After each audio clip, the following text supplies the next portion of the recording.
ಚಿನ್ನಸ್ವಾಮಿ ಸ್ಟೇಡಿಯಂನಲ್ಲಿ ನಡೆದಿರುವಂತಹ ಭೀಕರ ಕಾಲ್ತುಳಿತ ದುರಂತದ ಸಂದರ್ಭದಲ್ಲಿ ಡಿಸಿಪಿಯಿಂದ ಭಾರೀ ಅನಾಹುತ ತಪ್ಪಿದಂತಾಗಿದೆ. ಡಿಸಿಪಿ ಸೈದುಲ್ಲಾ ಇಲ್ಲದೇ ಇದ್ದಿದ್ರೆ ಅಲ್ಲಿ ಮತ್ತಷ್ಟು ಸಾವಾಗುವಂತಹ ಸಾಧ್ಯತೆ ಇತ್ತು ಅನ್ನೋದಕ್ಕೆ ಈ ಒಂದು ವಿಡಿಯೋ ಸಾಕ್ಷಿ ಹೇಳ್ತಾ ಇದೆ. ಗೇಟ್ ನಂಬರ್ 17 ಅಲ್ಲಿ ಡಿಸಿಪಿ ಸೈದುಲ್ಲಾ ಅಡಾವತ್ತಿದ್ರು.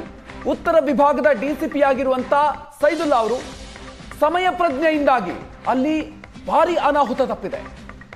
ಭಾರಿ ಪ್ರಮಾಣದಲ್ಲಿ ಅಲ್ಲಿ ಜನರು ಸೇರ್ತಾ ಇದ್ರು, RCB ಫ್ಯಾನ್ಸ್ ಸೇರ್ತಾ ಇದ್ರು. ಆ ಸಂದರ್ಭದಲ್ಲಿ ಅವರನ್ನ ಅಲ್ಲಿಂದ ಚದುರಿಸಿದ್ದಾರೆ.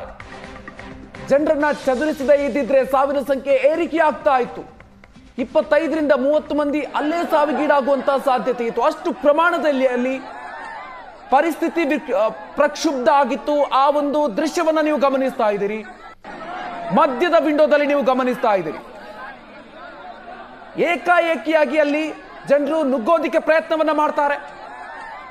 ಅಲ್ಲಿ ಗೇಟ್ ಅನ್ನು ಕೂಡ ಒಡೆದು ಮುಂದೆ ಹೋಗೋದಿಕ್ಕೆ ಪ್ರಯತ್ನವನ್ನ ಮಾಡ್ತಾ ಇದ್ದಾರೆ. ಆ ಸಂದರ್ಭದ ದೃಶ್ಯಗಳನ್ನು ಕೂಡ ನೀವು ಗಮನಿಸ್ತಾ ಇದ್ದೀರಿ. ಒಂದಷ್ಟು ಜನ ಅಲ್ಲಿ ಬಿದ್ದಿದ್ದಾರೆ. ಇಂಥ ಸಂದರ್ಭದಲ್ಲಿ ಡಿಸಿಪಿ ಸೈದುಲ್ಲಾ ಅಡಾವತ್ ಅಲ್ಲಿ ಸಮಯ ಪ್ರಜ್ಞೆಯನ್ನ ಮೆರೆದಿದ್ದಾರೆ. ಸೊ ಆ ಕಾರಣದಿಂದಾಗಿ ಕನಿಷ್ಠ 20ರಿಂದ 30 ಜನರು ಅಲ್ಲಿ ಸಾವಿಗೀಡಾಗುವಂತಹ ಸಾಧ್ಯತೆ ಇತ್ತು ಅಂತ ಹೇಳಲಾಗ್ತಾ ಇದೆ.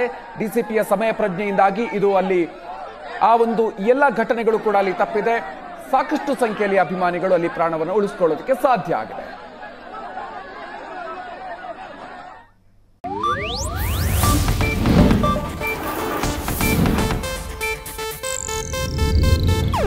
ಇದು ಏಷ್ಯಾನೆಟ್ ನ್ಯೂಸ್ ನೆಟ್ವರ್ಕ್ ಪ್ರಸ್ತುತಿ.